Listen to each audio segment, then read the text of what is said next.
Hi friends, welcome to 5 Minutes Talk YouTube channel.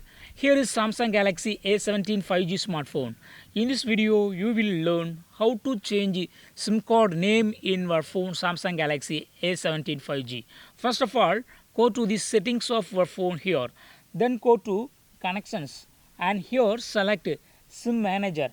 And here if you have inserted two SIM cards that will be showing here SIM 1 and SIM 2. By default SIM 1 is named as for the first SIM and SIM 2 is named for second SIM. Okay, so if you would like to change this name, that is instead of SIM 1, if you like to use your desired name like your daughter name or your son name or your wife name or your business name or whatever name you would like to use, yes, you can just here change name. Okay, what you have to do, click on the SIM 1 and here you will find the options called edit name and icon. Just click on it so that it can be edited.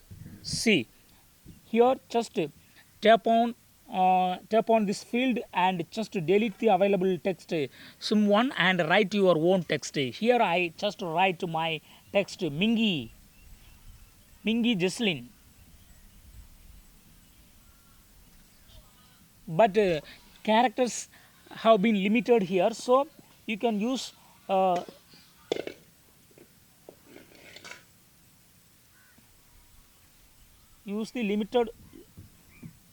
limited characters only. Okay, so here just I write Mingy Jess.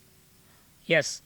So after finalizing your name, just click on this tick mark and click on done so that name can be changed. Yes, it is now changed. So in this way you can easily set any desired name for your SIM card. Okay, that's all friends. Thanks for watching. Bye.